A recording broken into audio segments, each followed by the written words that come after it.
வணக்கம். நான் உங்கள் அன்பான சயின்டிபிக் வேதிக் அஸ்ட்ராலஜர் அஸ்ட்ரோரஞ்சி பேசுகிறேன். நல்லது நினைப்போம், நல்லதே நடக்கும். தொடர்ந்து நம்மளுடைய சேனலில் வரக்கூடிய வீடியோஸ்லாம் பார்த்துட்டு இருப்பீங்க நம்புறேன். சயின்டிபிக் வேதிக் அஸ்ட்ராலஜி முறையில் எந்த விதத்திலும் மிகைப்படுத்தாமல் உள்ளது உள்ளவாறு பார்த்து கொண்டிருக்கிறோம். அந்த வகையில் சிம்ம ராசிக்காரர்களுக்கு ஜூன் 2025 எத்தகைய ஒரு மாதமாக இருக்க போகுதுங்கிறது பார்க்க போகிறோம். எப்படி இந்த ஆண்டு கிரகம் என்று சொல்லப்படுகிற குரு, சனி, ராகு, கேதுகள் இருக்கிறது, அந்த அமைப்புகள் என்ன, சஞ்சாரங்கள் எப்படி போய்கொண்டு இருக்கிறாங்க, அது மூலமாக என்ன பலாபலன்கள் எதிர்பார்க்கலாம், அதுவும் இல்லாமல் மாத கிரகங்கள், அதாவது குறிப்பாக பார்த்தீங்கன்னா சிம்ம ராசியோட அதிபதியே சூரியனே எப்படி இருக்கிறார், புதன், செவ்வாய், சுக்கிரனுங்கிற மாத கிரகங்கள் எப்படி இருக்கிறார்கள், அதை வைத்து நம்ம அந்த சிம்மராசிக்காரர்களுக்கு ஜூன் மாதம் எப்படி இருக்க போகுதுங்கிறது நம்ம பார்க்க போகிறோம். அறிவியல் சார்ந்த முறையில் பார்க்க போகிறோம். நம்ம சேனலுக்கு ஃபஸ்ட் டைம் வரவங்க மறக்காமல் சப்ஸ்கிரைப் பண்ணுங்கள். தொடர்ந்து நம்மளோட வீடியோஸ்லாம் அடையும். இப்போ பார்த்தீங்கன்னா ஜூன் 2025 எப்படி இருக்கும் போதுன்னு பார்க்கும்பொழுது, ஜூன் மாதம் பிறக்கும் போதே பார்த்தீங்கன்னா மிகப்பெரிய 3 பயிற்சிகள் முடிந்ததுக்கப்புறம் தான் ஜூனே பிறக்குது. அதாவது மார்ச் 29 சனி பயிற்சி, மே 14 குரு பயிற்சி, மே 19 ராகுகேது பயிற்சி முடிவுற்றது. ஸோ இது எல்லாமே பார்த்தீங்கன்னா நல்ல மாற்றத்தை கொடுக்கக்கூடிய ஒரு காலகட்டத்தின் ஸ்டார்டிங் பாயிண்ட், ஆரம்ப காலமாக சிம்மராசிக்காரர்களுக்கு வருகிறது. அஸ்தம சனி ஸ்டார்ட் ஆகிவிட்டது. ஒரு 2 மாதமாக அஸ்தம சனி போய் கொண்டு இருக்கக்கூடிய சிம்மராசிக்காரர்களுக்கு குரு 11ஆம் இடத்துக்கு வருவது ஒரு அருமையான அமைப்பு. ஸோ மாதத்தின் முதலே பார்த்தீங்கன்னா குரு 11ஆம் இடத்திலும், சனி 8ஆம் இடத்திலும், ராகு 7ஆம் இடத்திலும், கேது ராசிக்குள்ளேயும் இருந்து ராகு குருவால் பார்க்கப்படுகிறார். ஸோ இத்தகைய ஆண்டு கிரகத்தின் சஞ்சாரம் வைத்து பார்க்கும் பொழுது ஓரளவுக்கு அஸ்தமசனி இருக்கிறதுனால சில விஷயங்களா கேர்ஃபுல்லாக இருக்கணும். வண்டி வாகனத்தில் போகும்போது கேர்ஃபுல்லாக இருக்கணும். குடுக்கல் வாங்கல கேர்ஃபுல்லாக இருக்கணும். பேராசைப்படக்கூடாது. எதுவுமே உழைப்பு மட்டுமே பிரதானம்ங்கிற மாதிரி முனைப்பு இருக்கணுமே வழிய நீங்கள் அதிகம் ஆசைப்பட்டோ இந்த இன்வெஸ்ட்மெண்ட்ஸ், ஸ்பெக்குலேஷன், 1-2 ஆக்குறது, பெரிய பெரிய ஆம்பிஷியஸ் ப்ராஜெக்ட் எல்லாம் போனோம்னா அஸ்தம சனி சாதகமற்ற பலனை கொடுத்து விடுங்கிறது நீங்கள் தெரிந்து கொள்ள வேண்டும். உழைப்பு மட்டுமே நம்பி தான் நீங்கள் போகணும். நம்ம அகலக்கால் ஏற்றி வைப்பதெல்லாம் ஒரு மிகவும் ஒரு சிரமமான ஒரு டைமாக போயிடும், பார்த்துங்க. மற்றபடி பார்த்தீங்கன்னா மாத கிரகம் சூரியனே பார்த்தீங்கன்னா 10ஆம் இடத்துல நல்லபடியாக இருக்கும் பொழுது நல்ல உத்வேகமான எண்ணங்கள் நல்லாவே இருக்கும். இந்த அஸ்தம சனியை சமாளிக்கிற அளவுக்கு உத்வேகமும் ஒரு மன தைரியமும் இருக்கக்கூடிய டைம் தான் ஜூன் மாதம் இருக்குது. குறிப்பாக சொல்ல போனால் முதல் 15 நாட்கள் சூரியனே பார்த்தீங்கன்னா 10ஆம் இடத்துல இருந்து, அதுக்கப்புறம் கடைசி 3வது 4வது வாரங்கள் பார்த்தீங்கன்னா 11ஆம் இடம் என்று சொல்லப்படுகிற அருமையான ஒரு இடத்துக்கு குருவோட சேர்ந்து இருக்கிறது. ராசிநாதனோட சஞ்சாரங்கள் அருமையாக இருக்கிறது. அதனால ஒன்றும் தவறு இல்லை. ஸோ 2வது ஆஃப் ஒன்றுமே நல்லா இருக்கு. ஏன்னா முதல் ஆஃப்ல என்னதான் 10ஆம் இடத்துல இருந்தாலும் சனி பார்வை பெறுகிறார். ஸோ அடுத்த 3வது 4வது வாரங்கள் ஒன்றுமே கொஞ்சம் பெனிஃபிட்டாக இருந்து சில விஷயங்கள் சாதுரியமாக செய்யக்கூடிய அஸ்தம சனியை சமாளிக்கக்கூடிய அமைப்புகளுக்கு கண்டிப்பாக காட்டுது.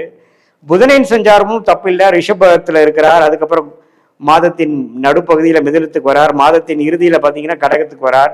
ஸோ எல்லாமே புதனின் சஞ்சாரமும் நல்லா இருக்கிறதுனால மாணவ செல்வங்கள், காம்படிட்டிவ் எக்ஸாம்ஸ் எழுதுறவங்க, ஹையர் ஸ்டடீஸ் போகிறவங்க, வெளிநாடு போகணும்னு படிக்கணும்னு ட்ரை பண்ணுறவங்க எல்லாத்துக்குமே ஒரு சாதகமான ஒரு அருமையான பலாபலன்கள் நிறைந்த ஒரு மாதமாக ஜூன் மாதம் இருக்கிறது. அதே சமயத்தில் செவ்வாய் பார்த்தீங்கன்னா மாதத்தின் முதல் வாரம் தான் மிதுனத்தில் இருக்கிறார். அதுக்கப்புறம் பார்த்தீங்கன்னா 12ஆம் இடத்துக்கு வந்துடுறார். ஸோ 12ஆம் இடத்துக்கே ராஜயோகாதிபதி வரும்பொழுது கொஞ்சம் தூர போகிறது, ஒரு பிரயாணம் போகிறது, சுப விரயங்கள் செய்வது, அது மாதிரி சில விஷயங்கள்லாம் நடக்கக்கூடிய அமைப்புகள் இருக்குது. பட் என்னதான் இருந்தாலும் குரு 11ஆம் இடத்துல இருந்து 3ஆம் இடத்தை பார்க்குறார். அதே சமயத்தில் 5ஆம் இடத்தை பார்க்குறார். அதே சமயத்தில் 7ஆம் இடத்தை பார்க்கும் பொழுது நல்ல ஒரு முயற்சி, நட்பு, நல்ல ஒரு கொலாபரேஷன், நண்பர்கள், குடும்பத்தில் எல்லாத்துலேயுமே ஓரளவுக்கு அனுகூல ஒரு அமைப்பு கிடைக்கக்கூடிய அமைப்புகள் இருக்குது. இதுவே அஸ்தம சனியை சமாளிக்கிற அளவுக்கு ஒரு விஷயத்தை கொடுக்க தான் செய்கிறது. ஸோ நல்லாவே இந்த மே மாதத்தில் நம்ம பாதிக்கப்பட்ட, ஏப்ரல் மாதத்தில் பாதிக்கப்பட்ட சிம்மராசிக்காரர்களுக்கு ஜூன் மாதம் ஒரு நல்ல மாறுதலை கொடுக்கக்கூடிய ஒரு மாதமாக இந்த ஜூன் 2025 கட்டாயம் சிம்மராசிக்காரர்களுக்கு உண்டு.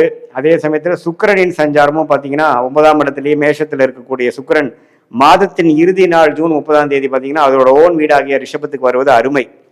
ஸோ சுக்கிரன், புதன், சூரியன், செவ்வாயோட சஞ்சாரங்கள் நன்றாக இருப்பதனால அது குறிப்பாக மாதத்தின் 3வது 4வது மாதங்கள் சூரியனும் புதனும் குருவோட சேர்ந்து 11ஆம் இடங்கிற அருமையான பூர்த்தி லாபஸ்தானத்தில் இருக்கிறதுனால நல்ல யோகங்கள், நல்ல டெக்னிக்கல் விஷயத்தில் இருக்கிறவங்க, சாஃப்ட்வேர், ஐடி, மீடியா துறையில் இருக்கிறவங்களுக்கெல்லாம் நல்ல யோகங்களை கொடுக்கக்கூடிய அஷ்டமி தாக்கம் வந்து மே மாதம் ஏப்ரல் மாதம் இருந்த ஒரு தாக்கத்தை சற்று மறக்கக்கூடிய அளவுக்கு நல்ல மேன்மையும் புத்துணர்ச்சியும் கிளாரிட்டியும் உத்வேகமும் கொடுக்கக்கூடிய அமைப்பு வந்து குறிப்பாக மாதத்தின் செகண்ட் ஆஃப் ஜூன் மாதத்தில் இருக்குதுங்கிறத நம்ம தெரிஞ்சுக்கணும்.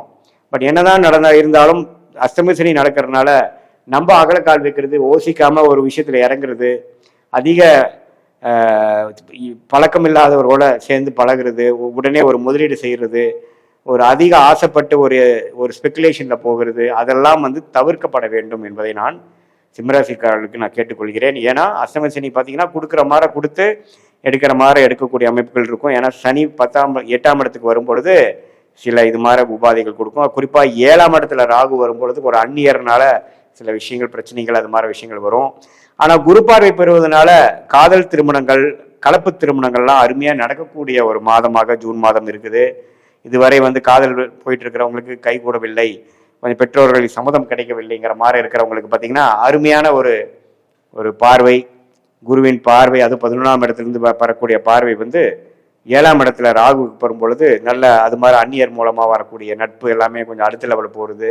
பிஸ்னஸ்லையும் பார்த்தீங்கன்னா வெளிநாடு தொடர்பு, வெளிநாடு மூலமாக அந்நிய செலாவணியில் சம்பாதிக்கிறது, டாலர்ஸை சம்பாதிக்கிறவங்க, இம்போர்ட் எக்ஸ்போர்ட் பிஸ்னஸ் பண்ணுறவங்களுக்கு எல்லாமே ஒரு சாதகமான ஒரு அருமையான ஒரு நிலைமையை கொடுக்கக்கூடிய ஒரு சிம்ம ராசிக்காரர்களுக்கு இந்த கிரகத்தின் அமைப்புகள் வந்து ஜூன் மாதத்துக்கு கண்டிப்பாக உண்டு. இது ஒரு பொதுவான பலனையை தவிர உங்களுடைய ஜென்ம ஜாதகத்தில் எத்தகைய ஒரு அமைப்புகள் போய்கொண்டிருக்கிறது, தசாபுக்திகள் எப்படி போய்கொண்டிருக்கிறது, அதில் பார்த்தீங்கன்னா இப்போ என்ன லக்னத்தில் பிறந்தீங்க, லக்னாதிபதி எப்படி இருக்கிறார், என்ன தசை போகுது, எந்த புக்தி போகுது, அதெல்லாம் இப்போ கோச்சாரத்தில் எது மாதிரி அமைப்புகள் இருக்குதுங்கிறதெல்லாம் ஒன்று சேர்த்து பார்க்கும் பொழுது உங்களுடைய நெக்ஸ்ட் ஃபியூ மந்த்ஸ் எப்படி இருக்க போகுது, அடுத்த ஃபியூ இயர்ஸ் எப்படி இருக்க போகுது, long term and short term ஃபியூச்சரையும் பார்த்துட்டு அதுக்கு தகுந்த மாதிரி நீங்கள் முடிவுகளை எடுக்கும் பொழுது நீங்கள் கர்மா என்ன சொல்லுகிறதோ அதுக்கு தகுந்த முடிவுகள் எடுக்கும் பொழுது வீண் விரயங்கள், வீண் சமய விரயங்கள், வீண் பண விரயங்கள்லாம் இல்லாமல் உங்களுடைய பொட்டென்ஷியலை நீங்கள் ரீச் பண்ணி தக்க சமயத்தில் தக்க முடிவுகளை எடுத்து